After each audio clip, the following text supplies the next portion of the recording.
A long time ago, in a small fishing village in northern Japan, there lived a happy family, a father, a mother, and their 3-year-old daughter, Yoshiko. They adored her. She was a sweet little girl. The mother would take her every day to the beach where the river met the ocean, and they would look for shells and pebbles. The father would come home in the evening from his fishing, and he would push her swing, the swing that he had built and hung up for her from a big tree in their little garden. There was even a Jizo, a little stone statue, a deity, protector of travelers and children.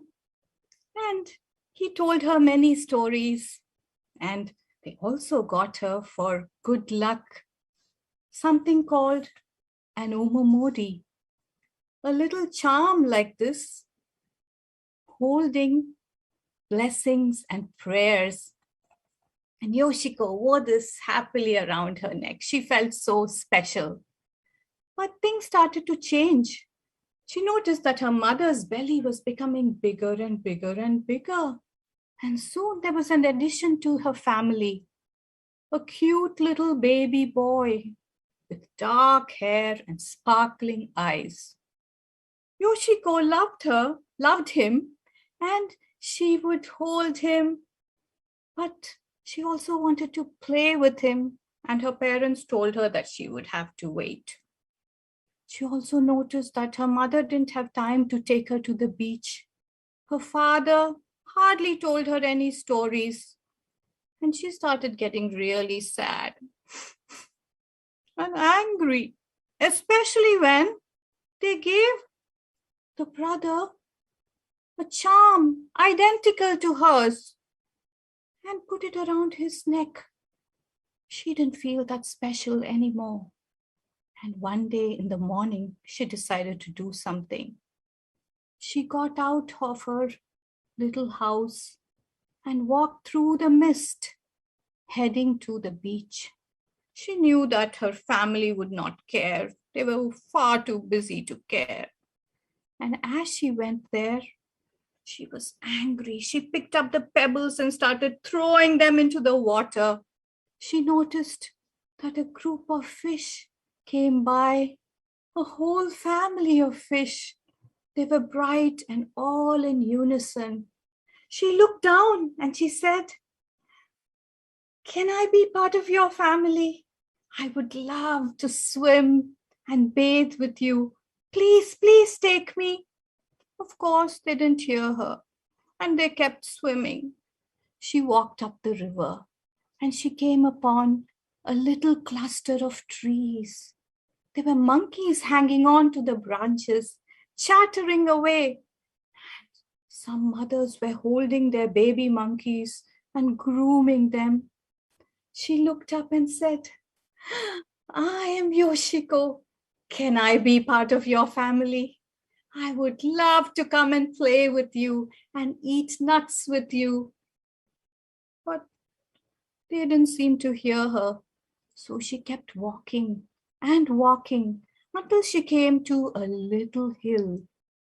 She climbed up. She was getting tired and hungry. But she came upon a flock of cranes. Beautiful, majestic, large cranes with their babies hovering around them. They all seemed to be getting ready to dance. She said, "Please, please, please, can I join you? I would love to dance with you. Can I be your baby? Please, please, please." She kept repeating herself, and she got so tired and dizzy that she fell asleep amid some tall grass. And later that evening, when the full moon came out, the cranes spun their magic. They had heard her wish, and they started dancing around her. And the magic happened. The next morning, she woke up with the sun in her eyes. and she felt very different. She noticed that her clothes had disappeared, all except for the omamori, which was around her neck. Then she tried to stand up and she was wobbly. She went and looked at the water nearby and she realized that she had wings instead of hands. She had a bird face with a long beak and skinny little legs. She had turned into a crane. And the other cranes came and they started nurturing her, teaching her how to be a crane, how to walk, how to look for things to eat like berries and nuts and even fish, how to stand on one leg and sleep like this, how to dance, yes, and of course, how to fly. And soon she was part of this new family, soaring high up. And the seasons changed. She looked up down and she saw the cherry blossoms in the spring like a beautiful carpet. In the summer, she saw the trees filled with luscious fruits. In the fall, the colors changed, golden, orange, brown, and then the leaves fell off. In the winter, the snow came down. It was so thrilling. It was like they could fly and almost touch the mountain tops with the snow. And they went to the plains and they started dancing, especially on moonlit nights. She was very happy with her new family because the cranes took such good care of her. But when she flew over her village, she started feeling a pang. She wanted to meet her family just once. Well, one day she got away from her flock and she flew looking for her house. Yes, she saw it. It was there with that dark wood roof, the tree, the swing, and the Jizo standing there with her red scarf around his neck. She was so excited. She went and perched on a tree and she waited. And soon a little boy came running to the swing and hopped on the swing. And a man and a lady came saying, "Wait, wait, Katsumi, we'll push you." Could they be her mother and father?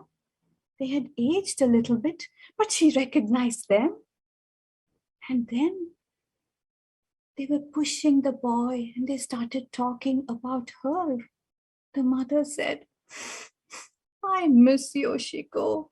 She used to love to swing. Oh, every day I think about her."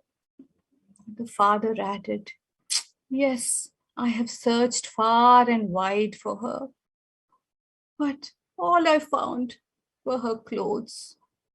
And the little boy said, "I miss playing with my sister. I wish she would come back."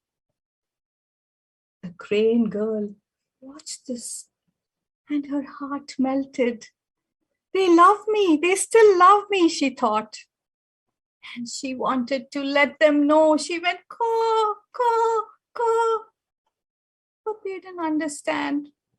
Then she swooped down and she started going around and round and round, flying and trying to get their attention. They were confused. She flew up so high that she hit herself against a tree and she fell down, hurt and dizzy. And when she opened her eyes, her mother was there tending to her wounds. Her father was trying to give her water, drizzling it into her beak. Her brother stood there, fanning her with a branch. She knew that they all loved her. And then Her mother, her mother, while she was stroking her, came upon the Omamori. It was wrinkled and faded, but she recognized it. She said, Omamori? Yoshiko? And then the magic happened again. The magic that made these words transform the crane girl back into a human girl. Yes, a 6-year-old Yoshiko, bright and sweet with sparkling eyes and black hair. Her mother wrapped her in a kimono and they all cried with joy. They gave her a big group hug and they said, thank you for coming back to us. And they turned to the Jizo, the protector of travelers and children, and they bowed with gratitude. And high up, Yoshiko noticed that her crane friends were flying. They were flying round and round, trying to find her.